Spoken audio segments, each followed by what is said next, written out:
Okay, in this section called Manage Locations, there are three things to talk about: managing the service providers, managing states, and managing zip codes. Let's start with managed service providers. We've already got one in there, but if you want to add a new service provider, click the Add New Record and fill out the information you're about to see. We'll go ahead and edit this one.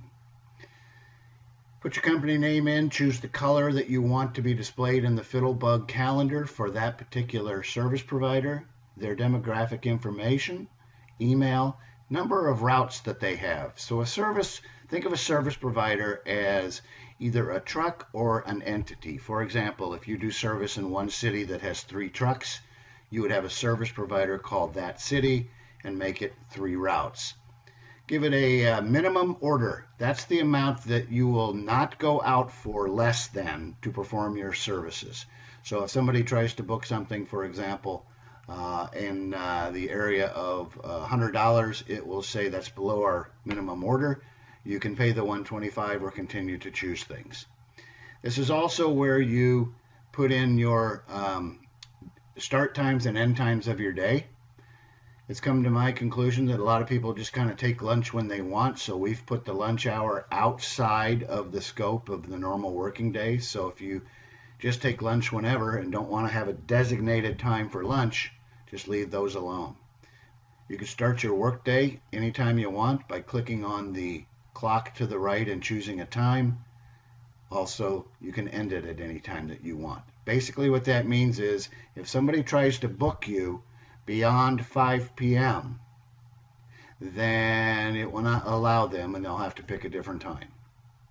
Also, if you work Saturday or Sunday, complete that information. So that is how you enter in the service providers.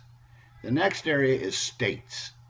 We've already populated them all in there, so there's no need. In the unlikely event somebody had this software that was in a different area than the United States, then they could add their own provinces or colonies or whatever it is they need to add. Then the last area is the managed zip codes area. We've already got one in there. Please leave it in there. I use it to help people since it is my zip code. But if you want to add a new zip code, click the Add New Zip Code. Up will pop up the box where you can put in your zip code. Please put in a 0 in the longitude and the latitude area. This is built in for future growth.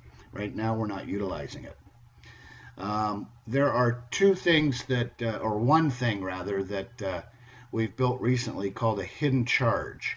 And the way that works is if this particular zip code is, say, on the perimeter of where you work and it costs you gas and time to get there, you can actually add whatever number you want to add to increase the cost of whatever it is that they choose.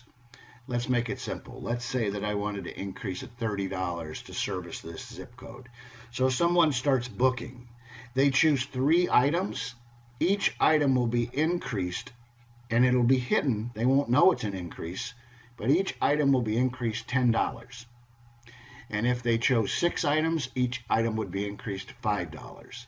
So it's a way of recouping money for those that are interested in your services but are on the outside of the perimeter of where you work. And each and every zip code could have its own unique hidden charge. Mileage charge was kind of replaced by hidden charge, so just put a 0 in there. We left it in there for future growth as well. Tax rate, if there's a tax to the services that you perform, make sure it's put in for each and every unique zip code. I know that some zip codes have different tax structures. And then you need to choose the amount of time that you want to allocate between appointments, or what's the travel time, so that you're not booked right back to back and have enough time to get to the next appointment. And again, each zip code could have a unique travel time. Maybe your farther away zip codes have more of a longer travel time, something like maybe 45 minutes or something like that. And then if you have more than one service provider, you can also assign that zip code to that particular service provider. Now, and the way that would work is when a consumer logs in to this zip code, it will show this service provider's availability schedule and not the other service provider. and then just save it. And you can edit it at any time. The other option we have is something called import zip codes. This is a very simple approach to doing bulk importing. Say, for example, you had a list of zip codes in an Excel format.